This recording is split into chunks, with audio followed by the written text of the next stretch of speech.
Wel, dyn ni y bore yma yn cael parhau efo'n cyfres ar gyfer y Grawys. A fel dyn ni wedi dweud, mae'r Grawys yn gyfnod rhyfedd yn dydy. Mae pobl yn ildio stwff yn dydyn. Y ffefryn ydy chocolate. Unrhyw un yma'n rhoi gorau chocolate? Oedden ni'n siarad efo rhywun dyn o blaen, heb frydych chi cyfnachau, oedden trio pitell crisps. Bob math o bethau gwahanol. Ond yn y gyfres yma, dyn ni'n trio edrych ar y Grawys mewn ffordd chydig bach yn ehangach, a dechrau meddwl yng pethau a gallwn ni fod yn ildio yn fwy parhaol felly. Nid rhywbeth dros dro, ond rhywbeth i ni ildio yn fwy parhaol, yn fwy na'r 40 diwrnod yma o hunan ddisgyblaeth mae pobl yn arfer i wneud. A hyd yma, yn y gyfres, dyn ni wedi edrych ar ildio yn rheolaeth ni, yn rheolaeth ni dros yn bywyd, a dyn ni wedi edrych efo rhys wythnos dwytha yna ildio yn disgwyliadau ni. A heddiw, dyn ni yn edrych am y teitl yma'n hir, ildio ein hunanbwysigrwydd a'n braint. Nawr, chi'n meddwl weithiau, siŵr bod pawb sy'n sefyll yn y ffrynt yn teimlo'r un peth. Weithiau, pan dyn ni'n sefyll yn y ffrynt, dyn ni'n pyslo pa hawl sgen i siarad am hyn. Dwi'n ffindio fe'n aml iawn. Enghraifft, weithiau yn y ffrynt, mae'r darn o'r Beibl yn harwen i sôn am ddelio efo dioddefaint. A dwi'n ffindio hwnna'n anodd achos, i fod yn onest, dwi ddim wedi profi llawer o dioddefaint. A wedyn dwi'n sefyll mewn yn gofyn pa hawl sgen i siarad am hynny. Ond heddiw, dyn ni'n edrych ar hunanbwysigrwydd a braint. A dwi'n chydig bach yn ddrwg dybus o'r rhys bod e wedi meddwl, pwy yn y tîm dysgu sydd yn fwyaf hunanbwysig ac yn fwyaf yn teimlo bod e'n freintiedig mewn rhyw ffordd? Answers on a postcard, ie? Gan i weld, ynddo fe. Ond dyn ni'n edrych ar ddau beth, hunanbwysigrwydd a braint. A falle bod e'n haws i ni ddeall un na'r llall. Hynny yw, pan dyn ni'n meddwl am hunanbwysigrwydd, dyn ni'n meddwl am rhywun sy'n meddwl bod nhw well na ma nhw, ynddo? Rhywun sydd wedi chwyddo. Yr clasur ydy, dych chi'n cael weithiau celebs neu rhywun enwog yn cael ei dal mewn rhywle a falle bod nhw'n cael ei stopio gan yr heddlu a wedyn yr lein glasurol, ydych chi'n gwybod pwy ydw i? Do you know who I am? A fel sy'ch chi'n dweud, ac, so what, felly? Ond dyn ni'n gyfarwydd ar syniad yma o hunanbwysigrwydd. Nawr mae braint neu privilege chydig bach yn wahanol. Os ydych chi'n edrych yn y geiriadur, ydych chi'n cael rhywbeth fel hyn i ddisgrifio fe. Hawl neu fantais arbennig sydd ar gael i rywun penodol. A falle bod e'n haws i ni ddeall hynny trwy feddwl am enghreifftiau. Ar ei lefel symla, dyn ni'n gallu deall fod rhai pobl wedi cael cychwyn gwell mewn bywyd na rhywun arall. Dyn ni'n gallu gweld hynny. A dyn ni'n gweld y cychwyn yna falle mae rhywun wedi cael ar y bywyd yn effeithio sut maen nhw. Ond yr her i ni ydy gwerthfawrogi bod gynnon ni freintiau, falle dyn ni ddim hyd yn oed yn sylweddoli sydd gynnon ni. Mae llawer ono ni lot fwy ffodus na hynny. A dyn ni'n mynd i edrych ar y ddau beth yma o hunanbwysigrwydd a braint trwy edrych ar y darlleniad yma o Ioan pennod 4. A mae'n ddarlleniad hir, so strap in, a dylen ni hefyd nodi oedd rhai o'n ni ar gwrs ddoe ynglyn â pregethu. A oedd hwn yn un o'r straeon oedden ni'n edrych arno ar y cwrs.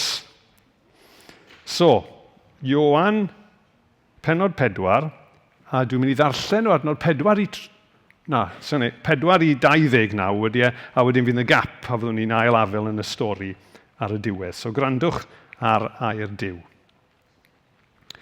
Ar y ffordd roedd rhaid iddo basio trwy Samaria.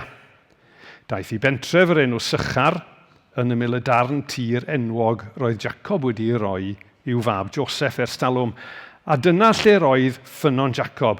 Roedd Iesu wedi blino'n lan ac eisteddodd i orffwys wrth y ffynon. Roedd hi tu a chanol dydd. Daeth gwraig yno i godi dŵr. Samariad oedd y wraig. A gofynodd Iesu iddi, gai ddiod gen ti. Roedd ei ddisgyblion wedi mynd i'r dref i brynu bwyd. Iddew wyt ti, medde'r wraig. Sut allu di ofyn i mi am ddiod? Dwi'n wraig o Samaria. Y rheswm pam wnaeth i ateb fel yna oedd fod Iddewon fel arfer yn gwrthod defnyddio'r un llestri ar Samariaid. Atebodd Iesu, tase ti ond yn gwybod beth sydd gan Dduw i'w roi i ti, a phwy ydw i sy'n gofyn i ti am ddiod, ti fyddai'n gofyn wedyn, a byddwn ni'n rhoi dŵr bywiol i ti. Syr, medde'r wraig, ble mae'r dŵr bywiol yma sydd gen ti? Does gen ti ddim bwced i godi dŵr, ac mae'r pydew yn ddwfn. Wyt ti'n meddwl dy fod ti'n fwy na'n tad ni Jacob? Jacob roddodd y pydew i ni. Buodd e'n yfed y dŵr yma a'i feibion hefyd a'i anifeiliaid. Atebodd Iesu, bydd syched eto ar bawb sy'n yfed y dŵr yma, ond fydd byth dim syched ar y rhai sy'n yfed y dŵr dwi'n ei roi. Yn wir, bydd y dŵr dwi'n ei roi yn troi'n ffynon o ddŵr y tu mewn iddyn nhw, fel ffrwd yn llifo i fywyd tragwyddol. Medda'r wraig wrtho, Syr, rho peth o'r dŵr hwnnw i mi, fydd dim syched arna i wedyn, a fydd ddim rhaid i mi ddal ati ddod yma i nôl y dŵr.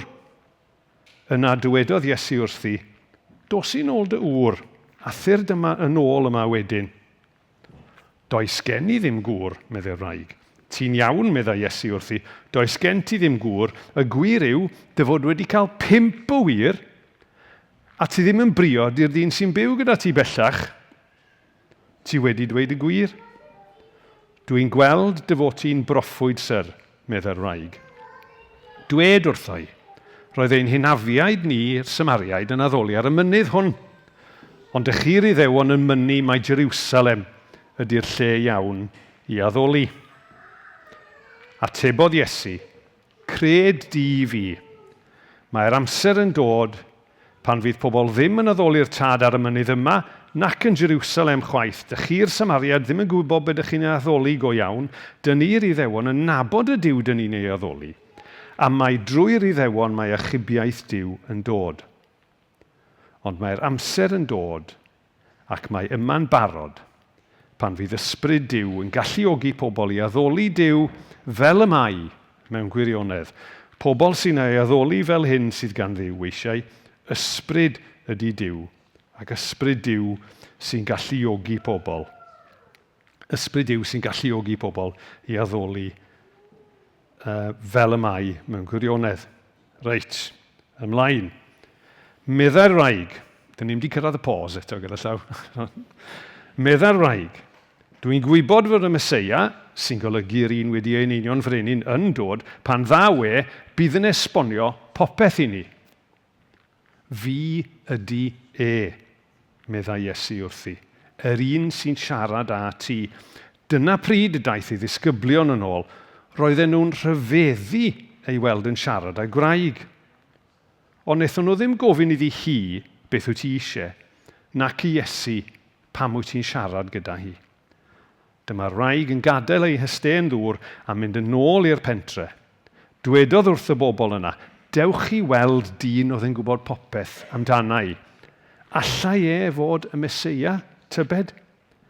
A wedyn, dyn ni'n mynd i neidio ymlaen wedyn i beth sydd yn digwydd rhai adnodau wedyn ni. Roedd nifer o Samariaid y pentref wedi credu yn Iesu am fod y wraig wedi deud roedd yn gwybod popeth amdanai. Felly pan ddeithon nhw ato, dyma nhw'n ei annog i aros gyda nhw, ac arhosodd yno am 2 ddiwrnod. Daeth llawer iawn mwy o bobl i gredu ynddo ar ôl clywed beth oedd ganddo i'w ddweud. A dyma nhw'n dweud wrth y wraig, dyn ni ddim yn credu o achos be ddwedais ti bellach. Dyn ni wedi ei glywed ein hunain, ac yn reit siŵr mae'r dyn yma ydy achubwr y byd. Stori hir, Ond stori arbennig, ynddo fe? Stori arbennig. A mae'n bwysig bod ni'n deall chydig ar y cyd-destun. A'r cyd-destun pennaf yn hyn ydy, ar y pryd, roedd yna densiwn enfawr rhwng pobl Samaria a'r Iddewon. Hynny yw, oedd yna rhaniadau wedi bod ar hyd y blynyddoedd pan rhannwyd y deyrnas yn ddwy, oedd Samaria yn y gogledd a Jerusalem yn y de. So, gynnwch chi'r rhaniad hynna. Ond ers amser hynny, ac erbyn amser y Testament Newydd, roedd yna densiwn crefyddol mawr rhwng y Samariaid a gweddill yr Iddewon. Oedd y Samariaid wedi dechrau priodi efo pobl o genhedloedd eraill. So, oedden nhw wedi dechrau cymysgu efo genhedloedd eraill. A'r Iddewon yn edrych lawr arnyn nhw am wneud hynny. A hefyd yn sgil y cymysgu yma efo cenhedloedd eraill, oedden nhw wedi dechrau cynnwys darnau o grefyddau gwledydd eraill yn eu crefydd nhw. A mi oedd wedi mynd yn hyll iawn rhwngthyn nhw.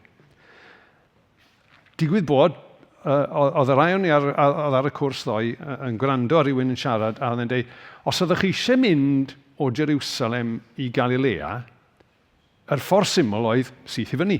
A oedd y ffordd syth i fyny yn mynd â chi trwy Samaria.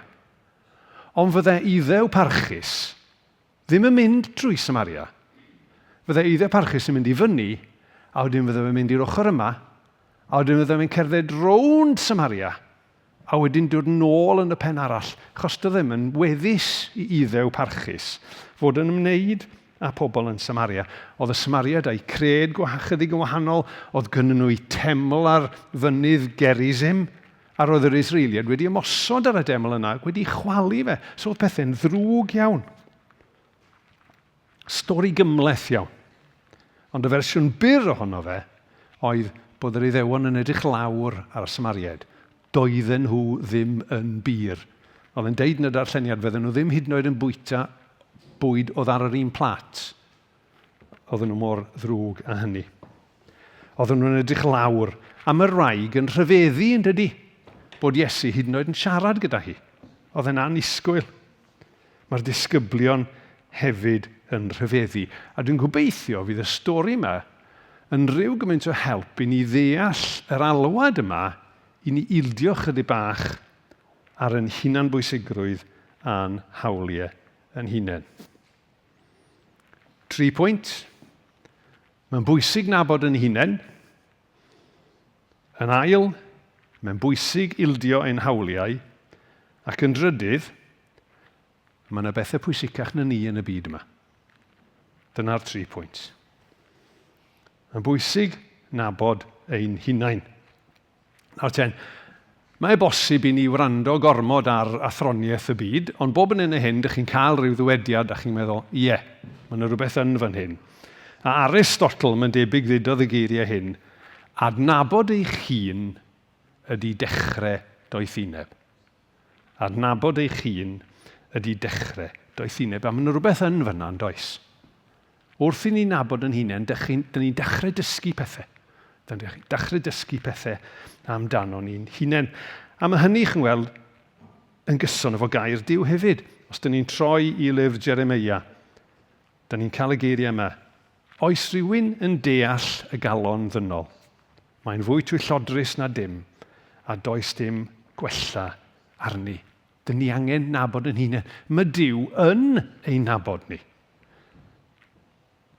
Mae rhai o'n ni sydd o'n dilyn y darlleniadau cynllun Clwb y Beibl ar gyfer y Grawys. Dyn ni wedi bod yn darllen rhai o'r salmau.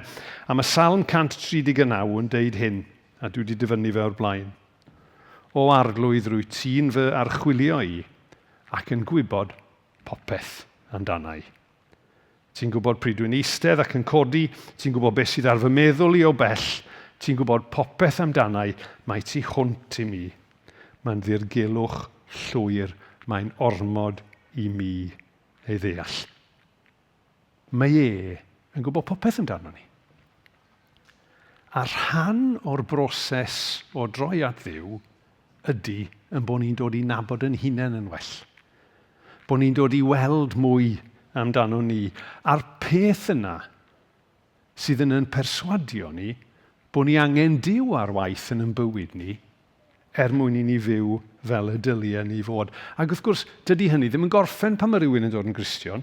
Sawl tro dyn ni wedi deud yma, work in progress ydyn ni. Dyn ni fath o safle adeiladu, dyn ni angen adnabod yn hunain yn well. Dyn ni gyd efo yn maned all, y blind spots yna. Siw bod chi fel fi wedi bod mewn car, falle'n dreifio, falle ddim. A chymod, mae rhywun yn breuddwydio yn dydyn. A falle ddim yn sylwi'n iawn, a'n sydyn, mae yna gar yn pasio. Dyn ni ddim wedi gweld e. Oedd e'n blind spot ni. Oedd e'n man dall ni. A mae'n dychryn ni'n dydy. A dyn ni'n cael sioc. Y gwir yw, dyn ni gyd efo'n manau dall. Yn gyffredinol yn dydyn. Dyn ni gyd efo pethau dyn ni ddim yn gweld amdano ni'n hunain. Eto yn Clwb y Beibl, dwi'n meddwl wythnos dwytha neu wythnos cynt, oedden ni'n darllen Salm 19 a'r adnod yma. Ond pwy sy'n gweld ei feiau ei hun? O maddau i mi pan dwi'n pechu heb yn wybod. A rhan o'r nabod hynny, dyn ni'n cael yn gwahodd i wneud, ydy nabod y pechod yna sy'n gallu amlygu hunan fel hunanbwysigrwydd a braint. A hanes y gweddill yn bywydau ni pan dyn ni wedi dod at Iesu, ydy hanes o ddod i nabod dau berson yn well. Dyn ni'n dod i nabod yn hunain yn well, a dyn ni'n dod i nabod yr arglwydd yn well. A rhan o'r cyffro o fywyd y Cristion, bywyd o ffydd, yw dros amser, dyn ni'n dysgu yn y mannau lle dyn ni'n wan, mae e'n grif. Yn y mannau lle dyn ni'n baglu, mae e'n gadarn. A mae'n asio yn berffaith felly. Nabod yn hunain yn bwysig. A dyna, dyn ni'n gweld rhyw gymaint ohono fe yn y stori yma, dych chi'n gweld. Mae yna ddau brif gymeriad yn y stori, yn does? Mae Iesu a mae'r wraig. Mae Iesu nabod ei hun yn llwyr. Mae'n dweud, fi ydi e. Pan mae'n sôn am y mae'n gwybod yn iawn pwy ydi e. Y wraig, ddim o'r siŵr. Dwi ddim o'r siŵr nag di. Mae hi'n cuddio. Mae'n cuddio yn llythrenol. Mae'n dod i nôl dŵr ar adeg poetha'r dydd oherwydd fydd y lai o bobl o gwmpas. A chi'n gwybod, mae di chwilio am gysur ac yn y blaen yn y perthnasau mae hi wedi cael. Ond mae gwella yn dechrau dod iddi hi pan mae Iesu'n dangos i fod yn gwybod popeth amdani hi. Mae gwella'n dechrau efo hynny. A i fod dal eisiau estyn allan a siarad gyda hi, a delio gyda hi, a dod â hi i'w nabod Mae yna fendith i gael yn fyny yn nabod yn hunain yn llaw Duw. A rhan o'r fendith yna ydy'r pwynt nesaf. Sef, mae'n bwysig i ni ildio ein hawliau. Dyna yn union beth sy'n digwydd yn fan hyn. Dyna be mae Iesu'n gwneud. Oedd rhaid iddo fe siarad efo'r ddynes yma? Nag oedd, byddai Iddew parchus ddim yn gwneud. Oedd Iddew, oedden nhw'n siarad efo merched yn gyhoeddus ar y pryd, byddai Iddew parchus ddim yn gwneud hynny. Oedd rhaid iddo fe wneud hynny? Nag oedd. Galle fe wedi peidio siarad efo hi achos bod hi'n Samariad. Galle fe wedi peidio siarad efo hi achos bod hi'n dod o Samaria. Galle fe wedi peidio siarad efo hi achos oedd hi'n gwybod am gyflwr i bywyd hi. Bob math o resymau. Y galle fe wedi bod yn berffaith resymol yn ngolwg yr oes iddo fe byd o torri gair efo hi. Dyna oedd hi hawle yn o fel oedd pethau ar y pryd. Ond tydi Iesu ddim yn gweithredu ar yr hawl hynny. Mae'n troi ati, mae'n siarad gyda hi. A mae'n siarad, fel dyn ni'n gweld, mae'n siarad yn blaen iawn. Diolch yn cuddio, dim byd. Mae'n siarad yn blaen ac yn glir iawn. Ond mae gynno fe lygad ar un peth chi'n gweld yn y sgwrs yma. Mae eisiau gwedd newid ei bywyd hi. A tydi hynny ddim yn gallu digwydd os nad ydy yn ildio'i hawliau fe. Mae e'n dewis ildio ei hawliau fe. A dyna sut oedd e'n gweithio, ynda fe? Dyna patrwm bywyd Iesu. Dyna sy'n nodweddu ei holl fywyd e.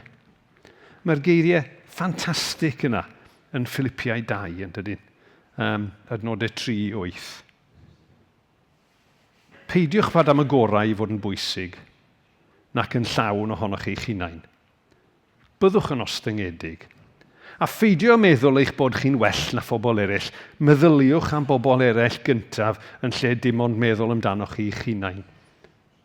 Dylai eich agwedd chi fod yr un fath ag agwedd y Meseia Iesu. Roedd e'n rhannu'r un natur â Duw, heb angen ceisio gwneud ei hun yn gydradd â Duw, ond dewisodd roi ei hun. Dewisodd roi ei hun yn llwyr i wasanaethu eraill, a gwneud ei hun yn geithwas, a dod ato ni fel person dynol. Roedd yn amlwg i bawb ei fod yn ddyn. Yna, diraddio ei hun fwy fyth, a bod yn ifydd, hyd yn oed i farw, ie drwy gael ei ddienyddio ar ei groes. Dych chi'n gwybod be? Os dych chi'n anghofio pob dim arall yn y bregaeth yma, cofiwch y geiriau yna. Allwch chi'n ngofio pob dim dwi'n deud, ond dewch i ni gofio y geiriau yna. Achos maen nhw'n cyfleu pwy yw Iesu. Roedd e'n rhannu'r un natur â Duw, ond heb angen ceisio gwneud ei hun yn gydradd â Duw. Mae'n disgrifio Iesu i ni. Ond ydych chi wedi sylwi be mae'n neud hefyd? Be mae Paul yn neud hefyd? Mae'n sgwennu at ddilynwyr Iesu yn Philippi ac mae'n deud, dylai eich agwedd chi fod yr un fath ag agwedd y Meseia Iesu. A mae hynny'n gwbl groes sy'n hoes ni. Okay? Spoiler alert, rant dyn canol oed i hun di hwn. Okay? Ond, fan dwi'n edrych ar y byd, dwi'n gweld byd lle dyn ni gyd yn gwybod yn iawn beth di'n hawliau ni, ac eisiau sicrhau yr hawliau hynny, ond lle dyn ni'n amharod i ysgwyddo cyfrifoldebau. Okay? Rant drosodd, okay? Gewch chi anwybyddu'r sylw nhw os ydych chi eisiau, ond dyna sut dwi'n ei gweld ti. Dwi'n ddim ar sail y gair, mae'r sail be dwi yn gweld yn y byd yn cwmpas ni. Ond pa mor wahanol fydde ein bywydau ni a'r effaith dyn ni'n ei gael ar y byd o'n cwmpas ni, tasau ein hagwedd ni yr un fath ag agwedd y Meseia Iesu. A'r Grawys yma, dyn ni'n cael gwahoddiad. Dyn ni'n cael gwahoddiad i glywed llais yr arglwydd yn ein gwachodd ni ac yn ein galw ni.